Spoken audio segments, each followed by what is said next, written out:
विधानसभा चुनाव से पहले उत्तराखंड की बीजेपी सरकार ने चारधाम देवस्थानम बोर्ड को भंग करने का फैसला ले लिया। साधु संतों के लगातार विरोध के बाद आखिरकार मुख्यमंत्री पुष्कर सिंह धामी ने पूर्व सीएम त्रिवेंद्र सिंह रावत के फैसले को पलटते हुए बोर्ड को भंग करने का ऐलान कर दिया। और जो पंडा समाज के लोग हैं, तीर्थ पुरोहित समाज के लोग हैं, विभिन्न प्रकार के जो हमारे जनप्रतिनिधि हैं, हमने सभी से बात करी है, सभी के सुझाव आए हैं, सभी के विचार आए हैं। और इसके साथ साथ मनोहर कांत ध्यानी जी ने जो हमने उनके स्तर पर एक उच्च स्तरीय समिति बनाई थी, उस कमेटी ने भी अपनी रिपोर्ट हमको दे दी है। हमने सारे विचारों पर, सारे पहलुओं पर सारा विचार करते हुए हमारी सरकार ने निर्णय लिया है। चारधाम देवस्थानम बोर्ड को लेकर 2020 से ही संतों और पुरोहितों का विरोध लगातार जारी था। इस बीच प्रदेश में विपक्ष ने भी इसे चुनावी मुद्दा बना लिया, जिससे बीजेपी सरकार पर संतों और विपक्ष का दोतरफा दबाव बना रहा, जिसके बाद अब ये फैसला लिया गया है। तो वहीं अब सवाल उठता है कि आखिर देवस्थानम बोर्ड को लेकर साधु संतों में क्यों नाराजगी थी। इस सवाल के जवाब से पहले ये जरा जान लेते हैं कि बोर्ड का निर्माण कब और क्यों किया गया था। क्यों हुआ बोर्ड का गठन?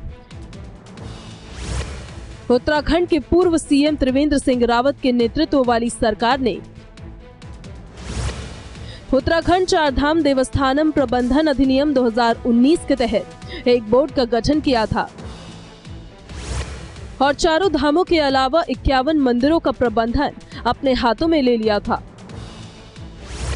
बोर्ड के गठन को लेकर सरकार का तर्क था कि लगातार बढ़ रही यात्रियों की संख्या और इस क्षेत्र को पर्यटन और तीर्थ की दृष्टि से मजबूत करने के लिए चारों धाम और मंदिरों पर सरकार का नियंत्रण जरूरी है। बोर्ड के गठन के होते ही साधु संतों ने इसका विरोध शुरू कर दिया। चारधाम देवस्थानम बोर्ड का आखिर क्यों हुआ है विरोध, इसको भी जरा समझिए। मंदिर के प्रबंधन में सरकार का दखल बढ़ गया था। बोर्ड ने अमल दस्तूरी की व्यवस्था भी खत्म कर दी, यानी मंदिर की आय का तय हिस्सा जो मंदिर की व्यवस्था से जुड़े लोगों तक पहुंचता था, वो पहुंचना बंद हो गया था। चढ़ावे पर भी बोर्ड का नियंत्रण हो गया। बोर्ड में इन पैसों का इस्तेमाल निर्माण कार्य जैसे पार्क बनाना, स्कूल बनाना या अन्य तरह के कामों में लगाने का प्रावधान बनाया गया। इन्हीं कारणों से बोर्ड के प्रति साधु संतों और पुरोहितों की नाराजगी बढ़ने लगी और उन्होंने बोर्ड का विरोध शुरू कर दिया। अगले साल उत्तराखंड में भी विधानसभा चुनाव है। चुनावी माहौल में बीजेपी किसी तरह का रिस्क नहीं लेना चाहती। ऐसा भी माना जाता है कि बोर्ड के विरोध की वजह से ही पूर्व सीएम त्रिवेंद्र सिंह रावत को सीएम पद से हटाया गया था। इस साल भी प्रधानमंत्री के उत्तराखंड दौरे से पहले पुरोहितों ने इसी मुद्दे को लेकर जमकर विरोध किया। वहीं लगातार हो रहे विरोधों के बीच प्रदेश के सीएम ने बोर्ड को भंग करने का फैसला लिया।